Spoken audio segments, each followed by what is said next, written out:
Boa noite a todos. Nós somos alunos do 5º período de odontologia da Universidade Unidom Bosco e iremos iniciar um podcast sobre o tema odontogeriatria. O objetivo do podcast é falar um pouco sobre o tema e para entregar uma parte do nosso trabalho do PIEC 5, que é uma matéria da nossa grade curricular que engloba o ensino, extensão e pesquisa. Eu sou a aluna Fabiana Morim. Eu sou a aluna Letícia Aparecida. E além de nós, também temos as colegas Simone Domingues e Jordana Kowalski, que não puderam participar no dia de hoje. Para falarmos sobre o tema, convidamos o nosso querido professor Enio Marques, que é o nosso professor no curso de prótese e será o nosso professor também em odontogeriatria. Agradecemos por aceitar o convite. Gostaríamos que fizesse uma breve apresentação sobre você, para que todos possam te conhecer um pouco mais. Boa noite, meu nome é Enio Marcos da Silva. Eu sou cirurgião dentista, sou mestre em implantodontia e ministro algumas aulas dentro da especialização e dentro da graduação. Na graduação eu trabalho com prótese 1, 2 e 3 e odontogeriatria, além das clínicas ou do estágio em odontologia. A odontogeriatria para mim é uma coisa meio recente, assim, digamos, muito perto da prótese em si, que eu já ministro aula há muito tempo, mas odontogeriatria meio que foi um presentinho que Deus me deu. Legal, professor. Então, assim, a gente separou 10 perguntas sobre o tema geral, e então eu vou iniciar fazendo as 5 primeiras perguntas, e daí a Letícia conclui as demais, tá bom? Okay. A primeira pergunta é: o que caracteriza a odontogeriatria e por que ela se tornou tão relevante diante do aumento da população idosa? Tá. A odontogeriatria, ela não é uma especialização muito antiga.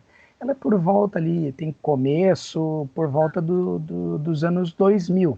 Mas se for pensar, principalmente por conta da prótese, que já reabilita o paciente desde a década de 70, de 80, de 90, quanto tempo levou para que se observasse esse público-alvo, né? Então, quando a gente pensa em odontogeriatria, a gente costuma dizer que a prótese talvez tenha levado, mas hoje em dia a gente já vê um perfil diferente, paciente chegando com mais dentes à terceira idade, com muito mais qualidade de vida, né? Advento da medicação, de tratamentos médicos, que mantém essa pessoa por mais tempo viva e ativa, né? Tá? E quais são as principais alterações bucais relacionadas ao envelhecimento e como elas se relacionam com doenças sistêmicas como diabetes, hipertensão? Tá, então, vamos por parte, assim. A alteração bucal por si só ela é uma questão fisiológica, né? A diminuição do fluxo salivar, seja ele associado a algumas medicações, né? Quase todas as medicações, até mesmo a própria questão de fisiologia, né? Da perda de papila da língua, acaba o paciente tendo uma questão de absorção de alimento menor. Então, e principalmente na diabetes, em casos onde há necessidade de cirurgias intrabucais, na reabilitação de cirurgias intrabucais. Quanto à hipertensão, seria mais quanto ao fato de associação de analgésicos, de anestésicos, ou até mesmo outros medicamentos que nós aplicamos durante a clínica, que pode efetivamente causar algum dano ou concorrer com essa medicação que já o paciente já faz uso de forma crônica. Tá? Certo. E como a polimedicação, tão comum entre idosos, pode afetar a saúde bucal e o planejamento odontológico? Tá. Polimedicação ou polifarmácia, ela é um termo que se usa a partir do fato de que o paciente tome a mais do que 4 remédios de uso crônico. Fora ainda a medicação que às vezes a pessoa faz sem prescrição, como analgésicos, anti-inflamatórios. Então, quando a gente pensa nessa quantidade de medicação já que o paciente toma, nós temos que pensar também na questão de interação medicamentosa. Como é que essa medicação vai funcionar se vai potencializar, se vai dificultar esses remédios de uso crônico. E a gente sempre costuma dizer que em odontogeriatria tem um fenômeno, ou geriatria de uma forma geral, existe um fenômeno chamado fenômeno iceberg, que a gente só vê a ponta do iceberg, mas o quanto aquele paciente faz de tratamento, seja medicamentoso, seja regular ou não regular, né? Isso também é um ponto para se pensar. Se esse paciente leva a sério o que o médico fala, ele vai levar a sério o que o dentista fala, senão complica um pouco.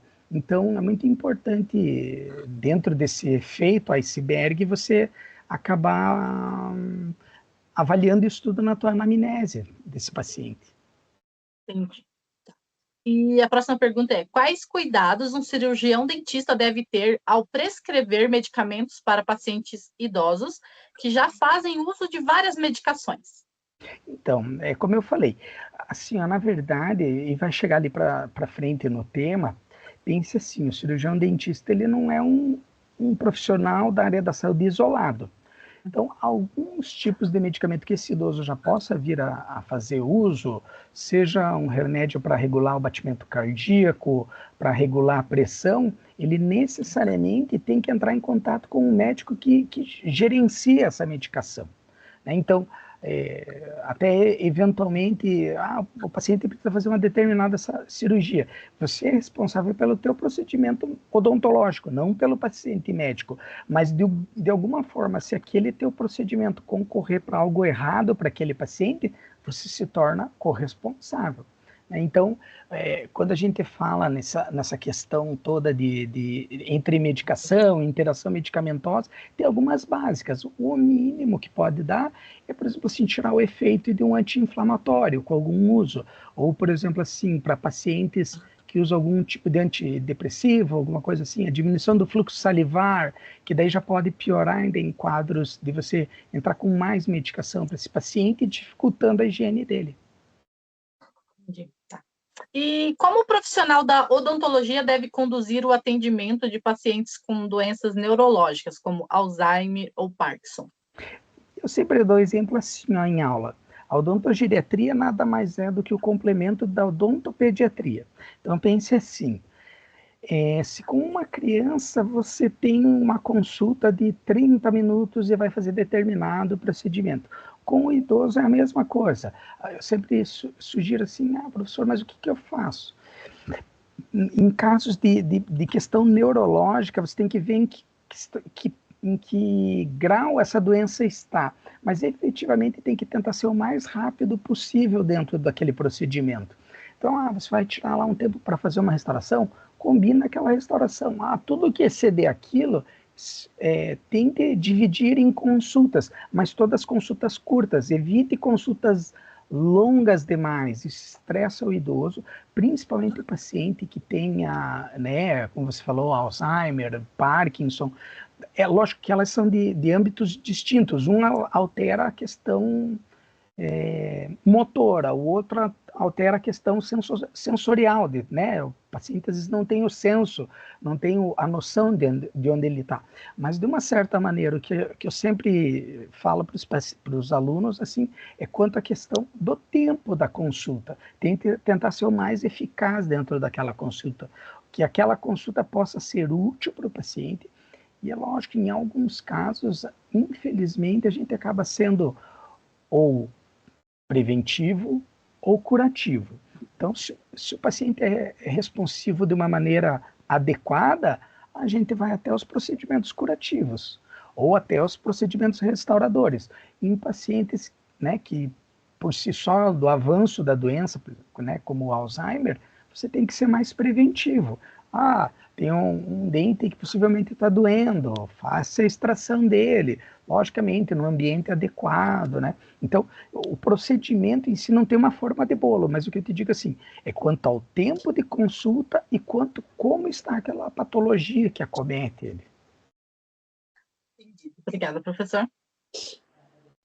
Então, agora eu vou dar continuidade nas outras perguntas, professor.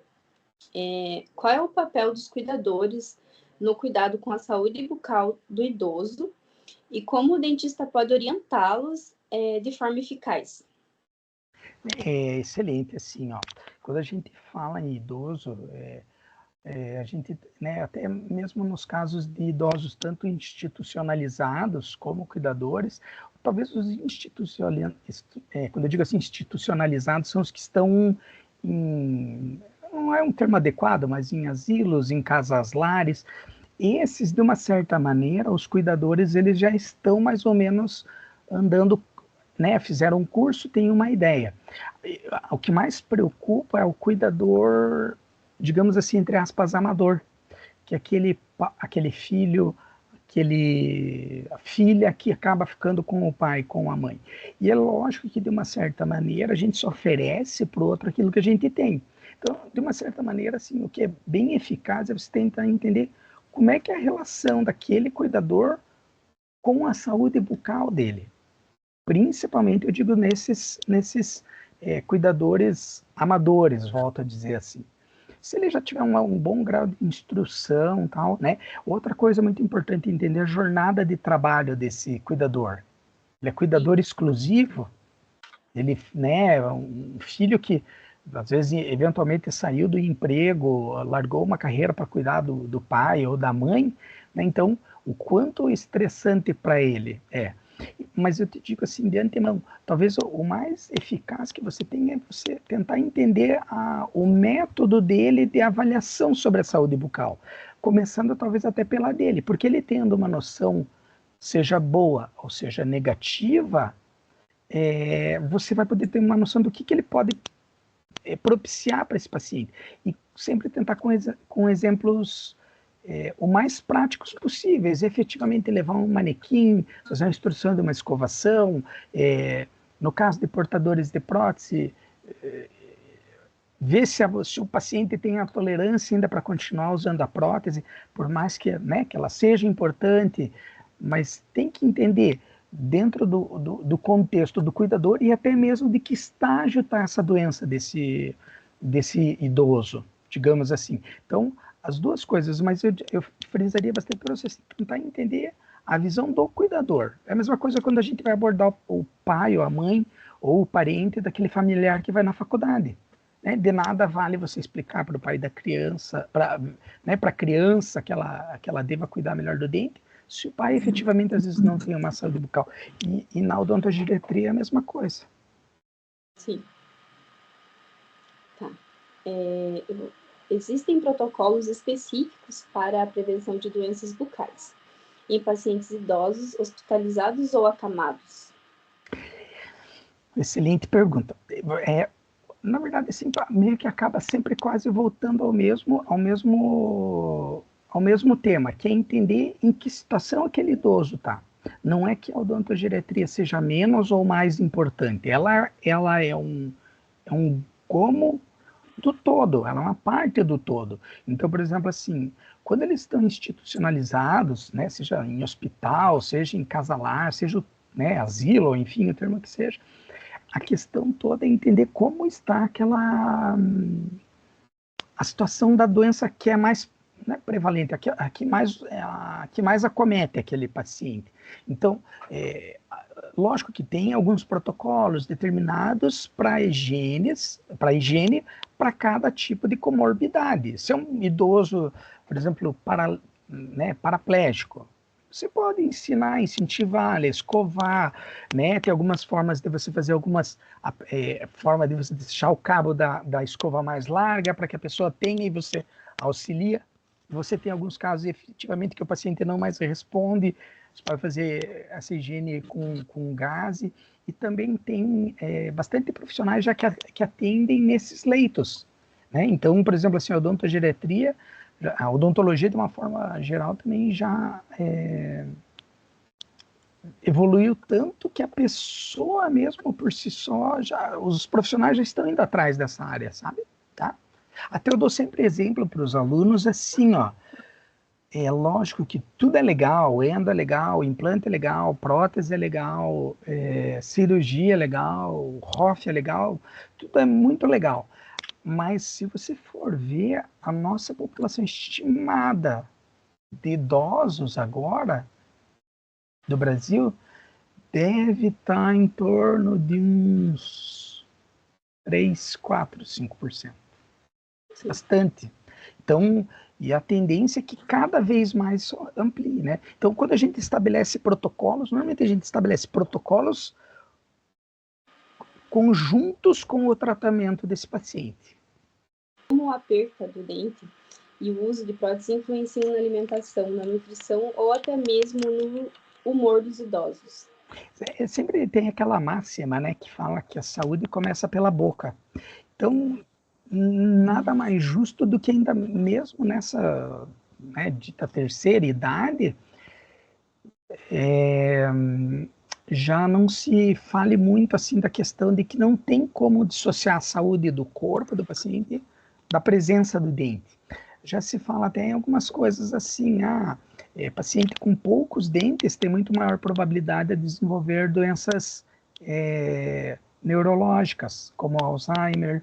Então, e lógico que um idoso sem dente ele vai ser muito mais desnutrido, né? Porque ele até por si só já perde a fome. Então, se ele for comer e incomodar ele vai cada vez comendo menos. Então, o processo começa a ser um ciclo vicioso. Ele não se alimenta pela falta de dente, a falta de dente faz com que ele não se alimente cada vez mais. Então, sempre que possível, né, a gente sempre tem que ter em mente sobre o estado de saúde geral desse paciente e de que forma eu, reabilitando aquele paciente, possa contribuir para ele. E as próteses, elas são bem-vindas nesse quesito. Prótese bem adequada, bem higienizada, né? Principalmente nos casos das próteses removíveis, é muito importante. Nos casos de prótese sobre implante, efetivamente, conseguir fazer a remoção e a inserção para fazer uma higiene adequada fora, né? Em caso de pacientes portadores de prótese total ou dupla, ver se essa prótese não perdeu dimensão, não está tendo um acúmulo de saliva, né, no ângulo da boca, para que efetivamente não prolifere mais fungo nessa boca. Se essa dimensão, pouca dimensão, essa perda da dimensão não está fazendo com que o paciente não mastigue direito, se os dentes não estão desgastados, se a prótese não está muito solta, né, tudo isso complica mais ainda a questão da desnutrição do paciente. E outra coisa bem importante assim, a nossa geração, ela é uma geração que pegou muito alimento industrializado. E o idoso, por si só, pela própria, às vezes não tem quem faça comida, eles acabam indo mais para a área, como a criança, para bolachas, produtos industrializados. E tudo isso ainda piora muito mais a questão de desnutrição do idoso. Sim. De que forma a odontogeriatria pode integrar-se a equipes multidisciplinares no cuidado integral ao idoso? Então, assim, volto a falar naquela máxima ali, né, de que a saúde é diretamente relacionada à saúde oral, à saúde corpórea e à saúde corpórea à saúde oral. Então, a gente tem que sempre pensar assim, que o cirurgião dentista é um promotor de saúde tanto quanto um médico, tanto quanto um enfermeiro, tanto quanto um fisioterapeuta, tanto quanto um fisiologista. Agora, o que a gente tem que entender é de que forma a gente vai trabalhar a odontologia para aquele paciente, né? Por mais que a gente, agora, né, estamos às portas do scanner, né, da odontologia digital, mas a questão do contato humano não vai se perder. É muito difícil, por mais que evolua a questão, né, do tratamento odontodigital, a questão humana não vai se perder. E ainda que se perca, ainda o paciente mais idoso ainda ele é muito ligado nisso. Então, quando se fala ali a odontologia e os demais tratamentos, eles vão ter que andar de forma igual com os outros. E para isso é muito importante o conhecimento do cirurgião dentista sobre algumas patologias, pelo menos assim, eu entender o que é a diferença de um Parkinson para um Alzheimer, de um Alzheimer por uma demência vascular, de uma demência vascular por uma demência de corpúsculo de Levy. Mas todas elas influenciam na questão de memória do paciente ou de crises de ausência do paciente. Sim, mas às vezes você pode ser o primeiro profissional da área da saúde que viu aquele sinal. né? Às vezes você acompanha ali teu paciente 10, 15 anos. Eu já tenho paciente de 15 anos, 16 anos que atendem comigo. Eu já vejo hoje em dia o quanto de dificuldade eles têm para lembrar das coisas, né? Então, a odontologia, é lógico assim, eu já tive vários casos de pedir para o paciente procurar bucomaxilo, procurar até mesmo um paciente meu que tinha uma lesãozinha dentro do nariz. Não, o senhor vai ver isso, não tá legal. No ano passado, quando eu atendi, o senhor estava de tal tamanho, agora já parece que está maior. Ah, mas não me incomoda, não dói, não. Então, é importante que você tenha essa noção, mas e para quem que eu vou encaminhar? Né? Ah, vai no Erasto, vai não sei aonde, ó, procura na internet médicos para tratar tal coisa. Então, é importante que você tenha essa noção mínima de cada doença, sabe?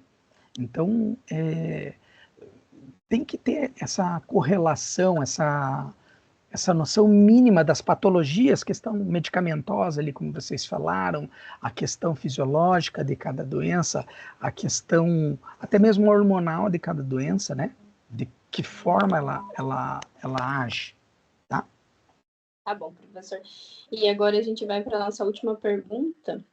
Para os estudantes de odontologia, que habilidades ou conhecimentos são importantes para atuar com qualidade na área da odontogeriatria? Isso é assim, ó. Na verdade, não é só na área de odontogeriatria, mas assim, também é na área de odontogeriatria. A questão de ser generalista. Eu sei que você não é humanamente impossível pedir para uma pessoa entender tudo de todos os assuntos, mas pelo menos o básico. O que eu falo do básico? O manejo com o paciente, que vem a parte do estado neurológico do paciente, a questão de reabilitação, né, que eu falo por mim da minha área, a questão de fisiologia, eventualmente manchas, pequenos caroços, algumas manchas inadequadas na mucosa, na língua. Então, pelo menos conhecer os sinais que te chamem a atenção de cada patologia, né? Eventualmente, se o paciente está tendo uma perda de salivação, mas por quê? Às vezes você vai lá e vê os remédios que o paciente está usando, são 3 remédios, os 3 têm o mesmo efeito. Mas, na verdade, eles só estão... Né? Você não vai remover aquela medicação porque não é você que receita, mas efetivamente você pode prescrever, olha, o seu fulano está tendo um acúmulo maior de placa devido ao uso de tal e tal medicação que faz ação no sistema nervoso central e prejudica muito a higiene oral dele. Isso você pode, né? Então, sempre tentar ter uma noção generalista da coisa, de que maneira você pode ajudar em qualquer fração do tratamento odontológico. Não ficar só preocupado com o dente, com o periodonto, né? Até mesmo uma certa forma de caminhar do paciente pode te dar alguma noção. Se fulano, o senhor está indo no neurologista, eu vi que o senhor está arrastando o pé. O senhor não andava assim. Não, mas já está com uns 2 meses. Então o senhor pode procurar um neurologista, avaliar isso, né? Essa questão da marcha, essa dificuldade. Então, o senhor sempre era bem assertivo para ir para a cadeira, já começa a ter mais dificuldade, né, de motricidade. Então, eu digo assim, ter uma questão generalista, né? Todo generalista, ele tende a ter um público maior de paciente do que o especialista, né? O especialista, você tem que ser muito bom no que você faz para todo mundo te mandar só a especialidade, né? Então, ou ter muito contato. Mas, de uma maneira geral, o que é muito importante, seja na criança, no adolescente, no adulto ou no idoso, muito importante que esse paciente tenha o aporte seu da parte de uma visão como um todo, né? Aquele conceito que a gente sempre fala, o conceito holístico, ver o paciente como um todo, né? Não é uma boca isolada, não é né, uma prótese isolada, enfim. Gostaria de acrescentar mais alguma informação sobre a odontogeriatria que a gente acabou não perguntando, professor? Então, sabe que assim, ó, eu sempre... eu sei que às vezes os alunos, às vezes, por si só, eles não se interessam muito pela geriatria, pela odontogeriatria. O interessante era que ali a gente tivesse algumas... eu já várias vezes pensei em alguns tipos de trabalhos para serem feitos ali, porque o curso agora começou a engrenar, está indo legal, né?